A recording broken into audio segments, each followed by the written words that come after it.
Say what is true, although it may be bitter and displeasing to the people। तो आज है 13 जून और हम आर्टिकल डिस्कस कर रहे हैं द हिंदू। तो हमारे पास आज 3 आर्टिकल है डिस्कस करने के लिए। एक आर्टिकल्स बहुत डीपली डिस्कस करेंगे और 2 आर्टिकल्स जनरल डिस्कस होगा। तो आज का कोर्स था से what is true although it may be bitter and displeasing to people. कहो जो कुछ भी सच है, कहो जो कुछ भी सच है, although it may be bitter and displeasing to people. भले ही लोगों को पसंद ना हो, भले ही लोगों को अच्छा ना लगे, लेकिन आप वो कहें, वही कहें जो सच है, जो सही है। भले ही आपको भी तकलीफ़ें होंगी, दिक्कतें होंगी सच बोलेंगे तो, और लोगों को भी पसंद नहीं आएगा, ठीक है। और उन्हीं लोगों को पसंद नहीं आएगा जो लोग आपके कामयाबी में, आपके रास्ते में बाधा पहुंचाने वाले हैं, और जो सहायता करने वाले हैं, जो आपकी मदद करने वाले हैं, जो आपसे सच्चा लगाव रखते हैं, आपसे प्रेम करते हैं, वो कभी भी आपको आपके सच बोलने पर आपसे कभी नापसंद आपको नहीं करेंगे, कभी आपसे दूर नहीं होंगे। तो ये क्राइटेरिया याद रखिएगा। झूठे लोग ही झूठ को पसंद करता है, बहलावे, फुसलावे और ऐसे साथ को पसंद करता है जिसकी जड़ें बहुत कमज़ोर होती है। जो सच्चे इंसान होते हैं वो सच्चाई को पसंद करते हैं, भले ही वो तीखा हो, कड़वा हो, वो लगता है, लेकिन सच्चाई अंततः इंसान को कामयाबी दिलाती है।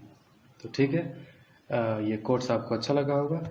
तो आज हमारे पास जो 3 आर्टिकल है, सबसे पहला आर्टिकल्स नेम्स एंड प्लेस। तो जीएस पेपर 2 में ये कवर होगा government policy and intervention for development. तो इसमें जब ये आर्टिकल कवर होगा तो देखिए कंटेस्ट क्या है। कंटेस्ट ये है कि तमिलनाडु गवर्नमेंट ने अप्रैल के महीने में ये बात की थी कि जितने भी हमारे शहर है, कस्बा है, उनके नाम को जो कि अंग्रेज़ों के नाम के आधारित जो है रखा गया है, तो उनके नाम को वो चेंज करना चाहती है। तो कितने शहरों के नाम तमिलनाडु गवर्नमेंट चेंज करना चाहती है? तकरीबन ये नाम की तादाद तकरीबन 1018 है, ठीक है। 1018 शहरों के नाम को चेंज करना चाहती है ये तमिलनाडु गवर्नमेंट की।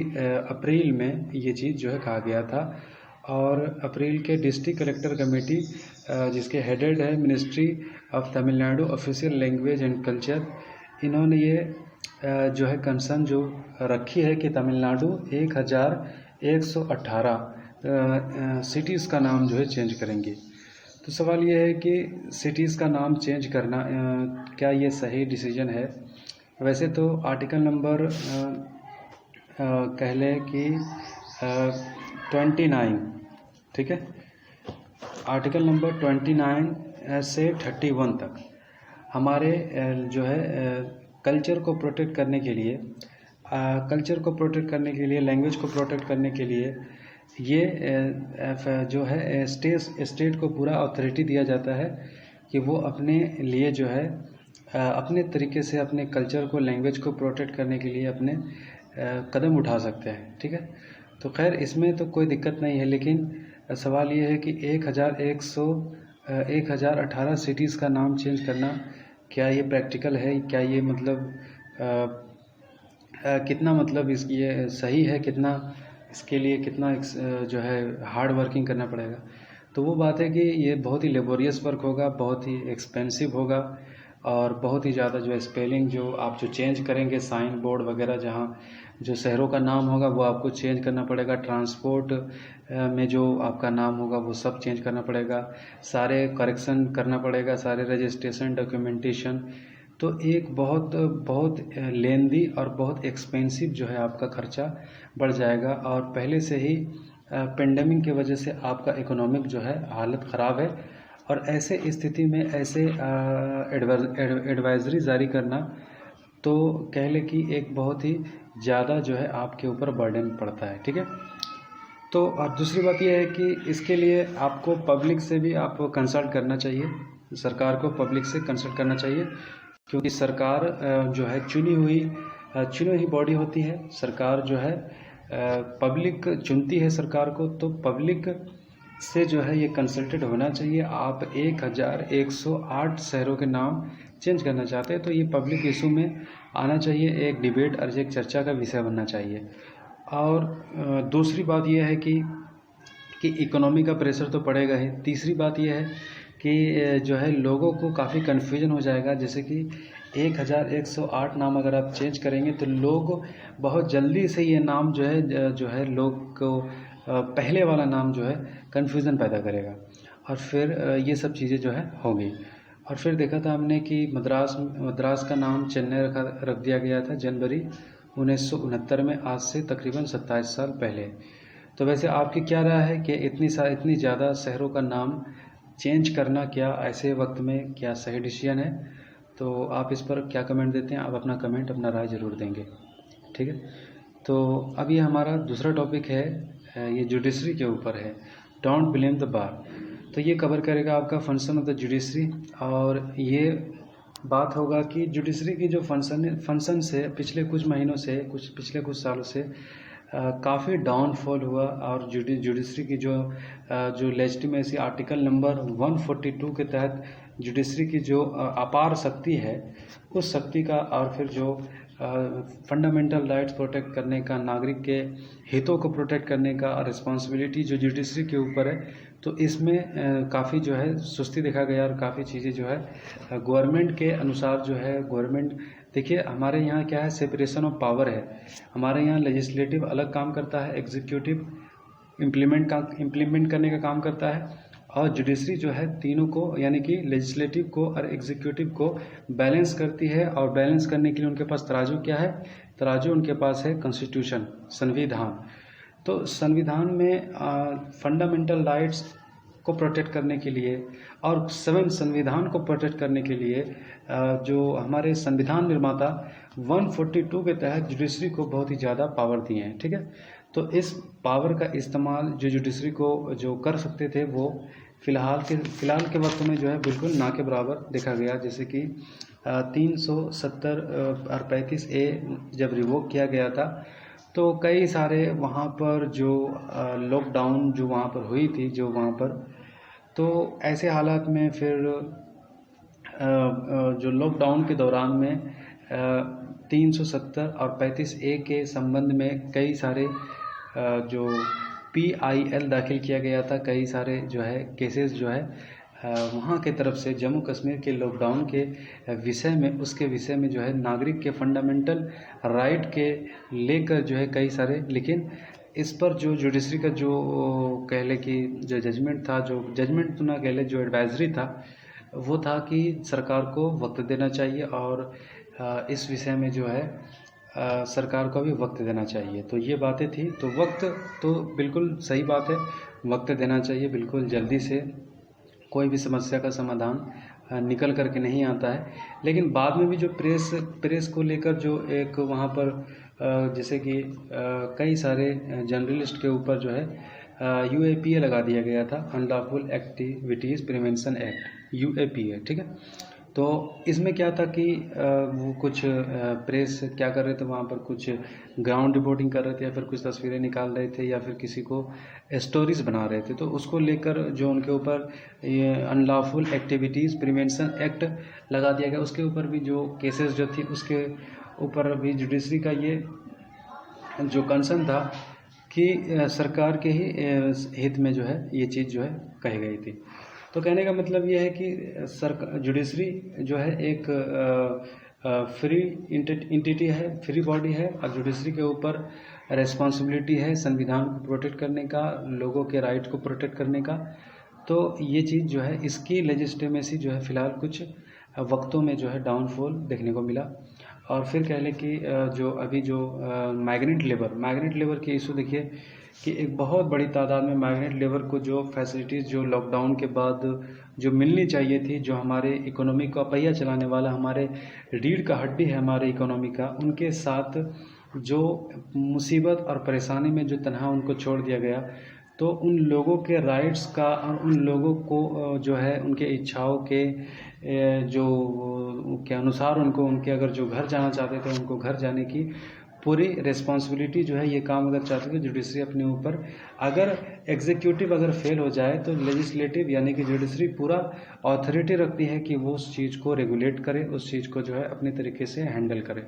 तो ये चीज़ कर सकती थी, इशू गाइडलाइन जारी कर सकती थी, और जो शेल्टर वगैरह और जो क्वारंटीन सेंटर वगैरह जहाँ पर जो इशूज़ था, जिस तरीके से लोगों को जो दिक्कतें हो रही थी, तो माइग्रेंट लेबर के लिए जो फंडामेंटल राइट को उनको प्रोटेक्ट करने के लिए जुडिशरी जो है अपने एग्जीक्यूटिव पावर जब अनलेजिस्टिमेट जब उनके अंदर कोताहियाँ पैदा हो जाए तो लेजिस्टिमेट जुडिशरी जो है उसको अपने तरीके से गाइडलाइन इशू करके उसको हैंडल कर सकती थी, जो कि नहीं देखने को मिला। तो ये चीज़ें बात की जा रही है। तो देखिए, और फिर देखिए कि जुडिशरी के वर्क में अभी जो जुडिशरी के ही अंदर के जो जजेज हैं उनके विचार में ही जो एक रूपता नहीं देखने को मिलती है। एक जज कुछ कहते हैं तो फिर उन्हीं के एक जज का जो जजमेंट होता है उनके जो है विचार से बिल्कुल अलग होता है। जैसे कि जस्टिस कार्जो के बारे में आप देखेंगे कि वो काफ़ी मुखर होते हैं और जो है पब्लिक ओपिनियन में जो है अपनी बातें वो बिल्कुल जुडिशरी को काफ़ी क्रिटिसाइज करते हैं। तो जो रिटायर्ड जज होता है वो क्या होता है कि जज के जो अपने जो मौजूदा जो जज होते हैं उनके ऊपर जो है काफ़ी जो चीज़ें जो है उनको क्रिटिसाइज करते हैं। और फिर देखा जाता है कि जो केसेस जो होता है काफ़ी डिले होता है हियरिंग में काफ़ी। ये तो पब्लिक डिबेट का इशू है कि केसेस जो काफ़ी पेंडिंग, करोड़ों की संख्या में जो है केसेस पेंडिंग रहती है सुप्रीम कोर्ट में। तो इसको लेकर भी एक कंसर्न है, ये पब्लिक डिबेट का विषय है कि 31 जज है हमारे सुप्रीम कोर्ट में, तो इसको क्या बढ़ाना चाहिए, और अगर जज बढ़ा दिया जाए तो क्या जजों की संख्या बढ़ने के बाद की स्थिति केसेस की हियरिंग क्या जल्दी हो सकती है। तो इस पर जो है एक डिबेट होने की ज़रूरत है। और दूसरी बात यह है कि देखिए कि जो जजेज की ओपिनियन इस तरीके से होती है कि आप अगर कोई हियरिंग हो रहा है, केस की सुनवाई हो रही है, तो वो उसका रिजल्ट कैसा निकलेगा वो उस जज के ऊपर, उस बेंच के ऊपर निर्भर करता है कि वो किस विचार के जज हैं, किस विचार से वो अपने व्यूज़ किस तरीके से रखते हैं, वो उनके ऊपर डिपेंड करता है कि वो केस का रिजल्ट किस तरीके से आएगा। और बाकी किसी और जज का जो है उनका ओपिनियन अलग हो सकता है। तो देखिए अब क्या है कि जो अर्जेंट जो सिचुएशन होता है, ऑनगोइंग जो सिचुएशन होता है, जो एग्जीक्यूटिव फेल हो जाता है, तो उसको लेकर जो कोर्ट को फंडामेंटल राइट को जो प्रोटेक्ट करने के लिए जो आगे आना चाहिए, वो चीज़ें जो है नहीं देखने को मिलती है अक्सर इस समय में। मतलब कुछ पिछले महीनों से अगर आप देखेंगे तो ऐसा देखने को मिला। और जो है काफ़ी मतलब कह लें कि माइग्रेंट लेबर के बारे में हमने बात कर ली, तो ये सब चीज़ें जो है क्रिटिसाइज जुडिशरी को किया जा रहा है। ठीक है, तो वैसे तो ये सिर्फ देखिए क्रिटिसाइज के नज़र से इसको नहीं देखिएगा।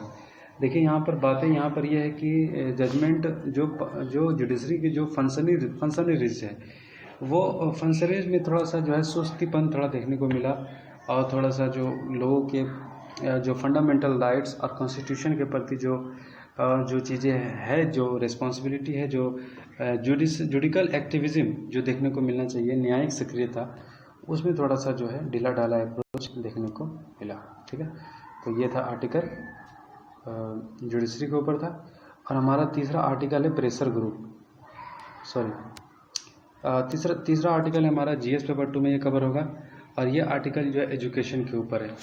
तो देखिए एजुकेशन के ऊपर ये आर्टिकल ये है कि यूनिवर्सिटी ग्रांट्स कमीशन यूजीसी का ये कहना था कि उन्होंने एक सर्कुलर सारे यूनिवर्सिटीज़ को जारी किया। इस सर्कुलर में उन्होंने कहा कि जितने भी यूनिवर्सिटीज़ है वो ऑनलाइन कोर्स को मैसिव तौर पर जो है इनकरेज करे, मैसिव तरीके से जो है ज़्यादा से ज़्यादा ऑनलाइन टीचिंग के ऊपर जो है ऑनलाइन कोर्सेज़ को ज़्यादा से ज़्यादा प्रमोट किया जाए, और ऑनलाइन फैसिलिटीज़ को डेवलपमेंट करे, और ऑनलाइन जो है क्लासेस बढ़ाए ज़्यादा से ज़्यादा। और इसके लिए एक प्लेटफार्म SWABAM, इस प्लेटफार्म पर जो है इसके सहायता से कोर्सेज़ को ऑनलाइन जो है प्रमोट करने की बात यूनिवर्सिटी ग्रांट कमीशन की तरफ से ये चीज़ें जो है की गई है।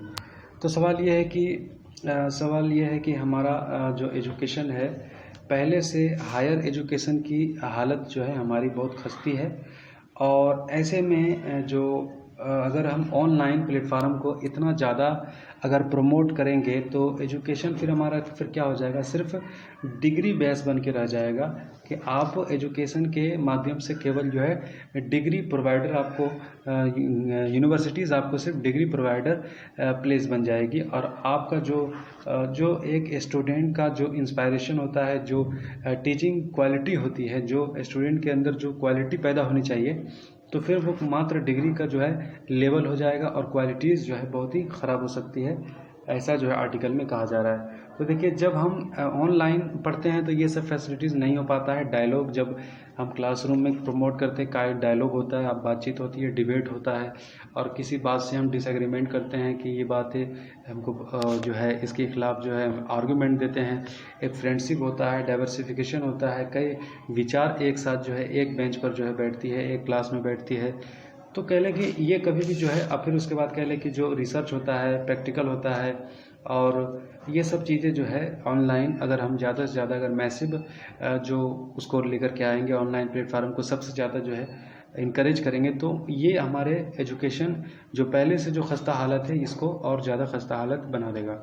तो 2017 से 18 तक अगर देखा जाए तो हमारे हायर एजुकेशन में इनरोलमेंट हमारे यहाँ कितना है, तकरीबन लेकर के देखिए कि 2017 से 18 तक की 25.8% है, ठीक है। और विजन था कि 2021 में जो है 30% किया जाए। और इसके मुकाबला अगर आप अदर कंट्रीज से कीजिएगा, सपोज अगर चाइना से कर लीजिए, तो वहाँ पर आपको जो पता चलेगा 65% है हायर एजुकेशन में इनरोलमेंट। वही यूरोपियन यूनियन की बात कर ले या फिर वेस्टर्न कंट्री की बात कर ले, तो वहाँ पर आपको मिलेगा 85 to 90%, ठीक है। 85 to 90% जो है एजुकेशन, हायर एजुकेशन इनरोलमेंट आपको देखने को मिलेगा, जबकि हमारे देश में 2017 से 18 में की डाटा है 25.8 और विज़न 2021 के लिए 30% है।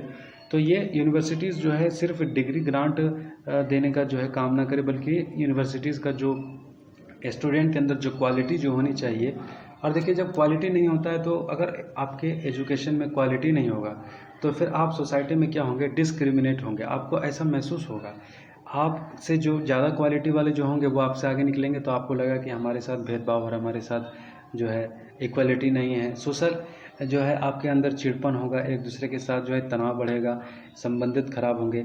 और फिर उसके बाद जो है आपका जो स्टेज फियर होता है कि 10-20 आदमी के 50 आदमी के बीच में कोई बातें बोल पाना। अब देखिए बहुत बार होता है कि आपके पास नॉलेज काफ़ी कुछ होता है और आप अच्छा मतलब आपके पास कैपेसिटीज़ होती है, लेकिन जैसे ही आपको हाथ में माइक थमा दिया जाता है, फिर कुछ बोलने के लिए कहा जाता है, पब्लिक में क्राउड देखते ही आप बिल्कुल थर्रा जाते हैं और काँपने लगते हैं। बहुत कुछ जानने के बावजूद, बहुत कुछ सीखे होने के बावजूद भी कुछ नहीं बोल पाते, कुछ नहीं सिखा पाते।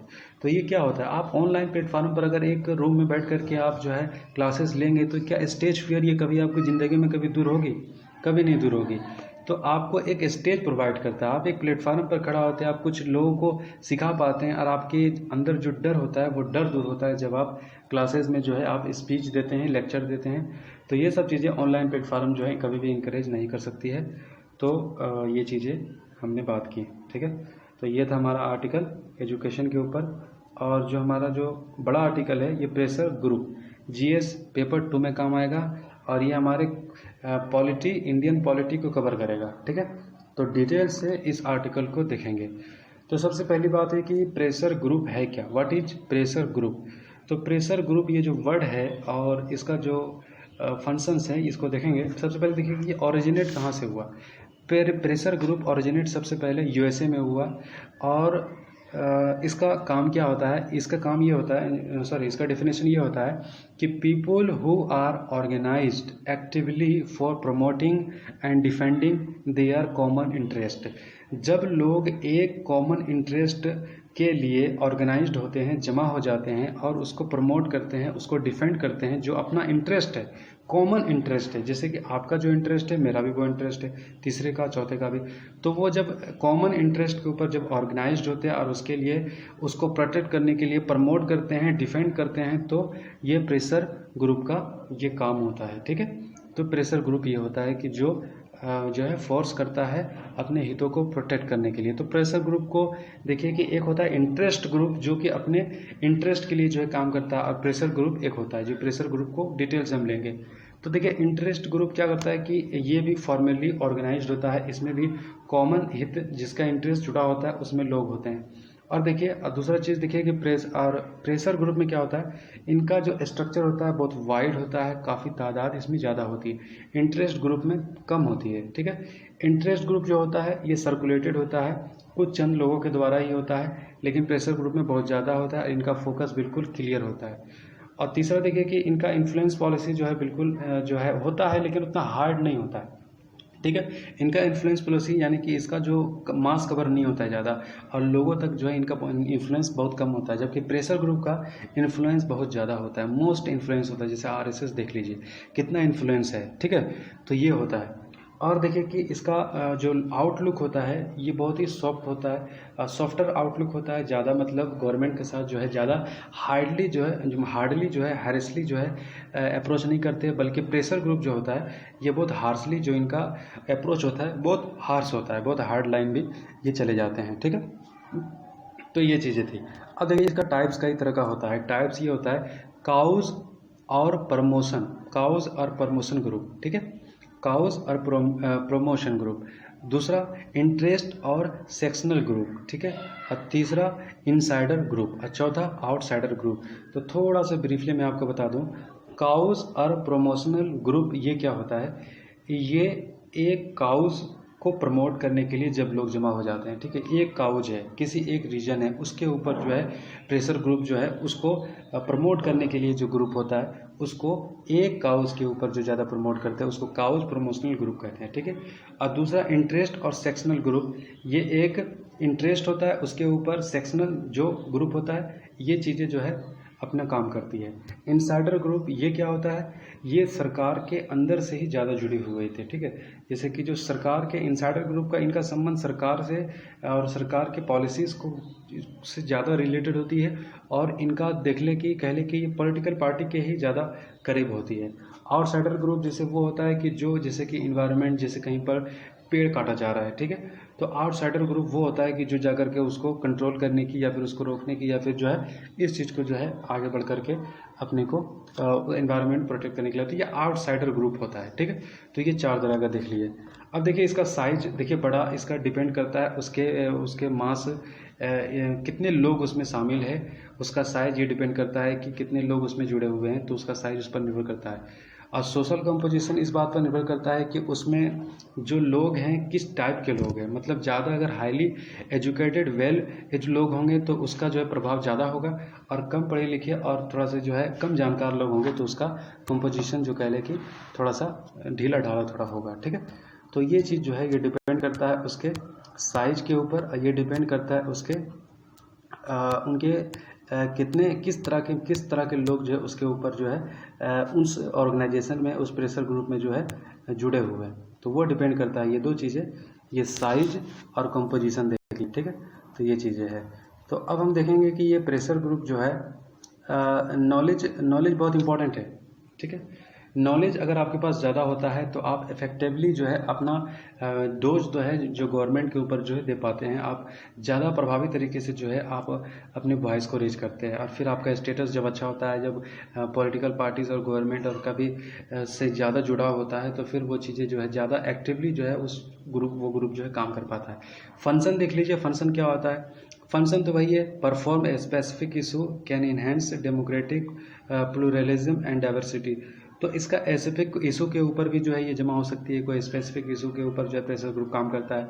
ये डेमोक्रेटिक को भी प्रमोट कर सकता है, और जैसा कि हमारा देश है, कई सारे जो है धर्म और कई सारे कास्ट के लोग एक साथ रहते थे, इसको भी जो है डाइवर्सिटी को भी प्रमोट कर सकता है, हमारी प्लूरलिज्म को भी प्रमोट कर सकता है। ठीक है, तो इम्पोर्टेंट एसेस पॉइंट जो कि सोसाइटी का आए दिन जो चलता रहता है उसके ऊपर भी जो है ये चीज़ें हो सकती है। तो इसका जो प्रोसीड्यूसर क्या होता है, मतलब ये किस तरीके से जो है अपने को जो अपने हित होता है, जो प्रेशर होता है, वो किस तरीके से इंडोज करता है सरकार के ऊपर, किस तरीके से जो है अपना मांग, अपना डिमांड जो है पूरा करने की जो है काम करता है। तो देखिए इलेक्शन के माध्यम से, देखिए इलेक्शन जब होता है तो क्या होता है, तो पॉलिटिकल पार्टी चाहती है कि ज़्यादा से ज़्यादा जो है उनको वोट मिले, तो प्रेशर ग्रुप का जो ये होता है ना कि इनको ज़्यादा से ज़्यादा जो है इनको यूज किया जाता है कि वोट अलग अलग पार्टियां जो है ज़्यादा से ज़्यादा चाहती है कि इनको यूज किया जाए और ज़्यादा से ज़्यादा जो है इनके माध्यम से जो है इनके जो ग्रुप में जितने जो लोग हैं उनसे जो है वोट को मोबिलाइज किया जाए। तो इसके लिए क्या करते हैं, ये अपना जो हित होता है उसको जो है डोज करती है। लॉबिंग जो होता है, लॉबिंग मतलब जैसे कि एक विचार के आदमी जब किसी अपने ही हित को जो है जो साधने के लिए जो है वो डोज देते हैं, तो लॉबिंग भी एक वही चीज़ से मिलता जुलता बात हो गया। प्रोपगेंडाइजिंग कह ले कि ये क्या होता है कि इनका इन्फ्लुएंस लोगों में बहुत ज़्यादा होता है, ठीक है। इनका इन्फ्लुएंस जैसे कि लोगों में बहुत ज़्यादा, जैसे कि मैंने आरएसएस का मिसाल दिया, तो देखिए बहुत ज़्यादा इन्फ्लुएंस होता है, ठीक है। तो ये इन्फ्लुएंस ज़्यादा होता है तो ज़्यादा से ज़्यादा पॉलिटिकल पार्टी जो है इनको पॉलिटिकल पार्टी को इनको फ़ायदा होता है। तो इस तरीके से जो अपना हित होता है ये भी पूरा कराने में सक्षम होती है इनके इन्फ्लुएंस के वजह से। जैसे कि अब कई सारे प्रेशर ग्रुप है, कई तरह के प्रेशर ग्रुप है। आप जैसे कि देखिएगा फिकी जो है ये बिजनेस ग्रुप है और ये जो है अपने बिजनेस के हितों को प्रोटेक्ट करने के लिए जो है प्रेशर डालती है गवर्नमेंट के ऊपर। ट्रेड यूनियन क्या होता है कि ये अपने ट्रेड से संबंधित जो है लॉज जो सरकार जो निकालती है या फिर उसके ऊपर जो भी इनका हित होता है उसे टकराती है, उसके ऊपर ये काम करती है। कई सारे ग्रुप हैं यहाँ पर, देखिए नाम आप पढ़ लीजिए, AITUC, INTUC, HMS, CLTU, BMS, ETC। तो आप इसको और डिटेल से अगर आपको जानना है तो सभी इंटरनेट पर आप सर्च कीजिएगा तो आपको पता चल जाएगा। एर्गेरियन ग्रुप क्या है कि जो किसान से संबंधित जो ग्रुप है, ऑल इंडिया किसान सभा ये हो गया, भारतीय किसान यूनियन तो ये हो गया, ठीक है। स्टूडेंट के भी कई सारे प्रेशर ग्रुप है, ABVP, ठीक है, AIIF, NSDI, ETC, ठीक है। और रिलीजियस ग्रुप की बात करें तो जैसे कि RSS सबसे बड़ा है, VHP, बजरंग दल, जमात इस्लामी, तो ये रिलीजियस ग्रुप हो गया। कास्ट भी कई सारे प्रेशर ग्रुप है, हरिजन, सेवक संघ, नदार कास्ट एसोसिएशन, ठीक है। लिंग्विस्टिक भी लैंग्वेज प्रमोशन के ऊपर जो अपना जो होता है, जो अपने लैंग्वेज को जो है अपने कल्चर के प्रोटेक्ट के लिए जो है वो काम करती है। तो जैसे कि ये तमिल संघ, आंध्रा महासभा, ये सब है। ट्राइबल ग्रुप जो अपने प्रोटेक्ट के लिए काम करती है, प्रेशर बढ़ाने के लिए काम करती है गवर्नमेंट के ऊपर। NSCN, ठीक है, THUO, united Mizo federal organisation, tribal जो है असम यहाँ पर है, ठीक है। प्रोफेशनल ग्रुप ये हो गया IMA, BCI, IFWZ, IFCUT, ठीक है। इसके बारे में आप जाकर के सर्च कर लेना। तो ये था प्रेशर ग्रुप कई सारे जो अपने अपने काम में जो है लगी हुई है। अब इसका देखिए क्रिटिसिज्म क्या है, इसके कई सारे क्रिटिसिज्म भी है, कई सारे इसके अंदर खामियां भी है। तो खामियां सबसे पहली बात यह है कि फोकस ऑन पैरोकियल इंटरेस्ट। ये क्या होता है कि एक ही अपने ही हितों को देखती है, नेशनल हित को नहीं देखती है कि राष्ट्र के लिए सबके लिए क्या सही है वो नहीं देखती। जैसे कि GN क्रॉप्स जो हो गया, तो ये क्या है, जीन एडिटिंग, ठीक है। ये क्रॉप जो हो गया, जैसे कि ब्रिंजाल को में ये चीज़ किया गया था जिसकी पैदावार जो है बढ़ गई थी, तो जीन प्रोमोटिंग जो एडिटिंग करके जो है जो उस चीज़ को जो है जीन मॉडिफाइड ग्रुप, ठीक है, सॉरी जीन मॉडिफाइड जो बीज होता है उसको प्रमोट करने की बात की जा रही थी। तो किसान वर्ग का जो किसान का जो ग्रुप था उसको जो है ये नहीं आगे लाने के लिए चाह रही थी। तो देखिए अगर इस चीज़ को लाया जाता तो हमारा पैदावार बढ़ जाता, ठीक है, हमारी जो है फूड सिक्योरिटी जो है ज़्यादा सिक्योर हो पाता। तो अपने ही ये मतलब हित को, अपने इंटरेस्ट को सबसे ज़्यादा जो है प्रमोट करने की कोशिश करती है। और फिर दूसरा ये है कि लेक ऑफ इफेक्टिव मेंबरशिप कह ले कि जो कि बहुत ज़्यादा पढ़े लिखे हो, बहुत ज़्यादा वेल्ड हो, मैनर्ड हो, तो ऐसे मेंबरशिप की बहुत कमी होती है इन ग्रुपों में ख़ास तौर से। लेक ऑफ ऑटोनोमस एग्जिस्टेंस क्या होता है कि इन लोगों के अपने जो हित होते हैं वो क्या होता है कि ये तो ठीक है, लेकिन पॉलिटिकल पार्टीज से काफ़ी अलायंस बहुत ज़्यादा होता है। पॉलिटिकल पार्टी के लैंग्वेज ज़्यादा बोलती है, इस वजह से जो है लोगों का जो हित होता है वो कई बार जो है एग्जिस्टेंस जो है जो मेन इशू होता है उससे भटक जाती है। वेरिंग लाइफ स्पेन, तो काफ़ी बार जो है इसका लाइफ स्पेन छोटा होता है, एक बार ये जो एक्टिव होती है फिर उसके बाद जो है बिल्कुल सुस्त पड़ जाती है, ठीक है। Dominance of the single party system, कई बार एक ही पार्टी जिसकी बहुमत ज़्यादा होती है जो सरकार में होता है उसका डोमिनेंस प्रेशर ग्रुप में बहुत ज़्यादा हो जाता है, ठीक है। इस वजह से होता है कि उनको पैसा दिया जाता है, काफ़ी कुछ अंदर की बात है, ठीक है, आप भी जानते होंगे। इनफेक्टिव ऑफ इंटरेस्ट आर्टिकुलेशन, और फिर जो है कई बार जो है अपने जो रूल्स अपने इफेक्टिव तरीके से जो है कई बार इंटरेस्ट को जो है प्रोटेक्ट नहीं कर पाती है। और फिर देखिए सबसे बड़ी बात है कि ये जो है कई बार क्या होता है कि कॉन्स्टिट्यूशनल मेथड को अपना लेती है, और कई बार देखा जाता है कि डेमोक्रेटिक के लिए खतरा बन जाता है, डेमोक्रेसी के लिए, और कई बार जो है वायलेंस जो है कई तरह का जो है हो जाता है, प्रेशर ग्रुप के ज़रिए हो जाता है। तो ये सब जो है इनका क्रिटिसिज्म है। तो आई होप ये आपको पूरा समझ में आया होगा और ये टॉपिक आपको क्लियर हुआ होगा। ठीक है, तो नेक्स्ट डे मिलते हैं। Thank you.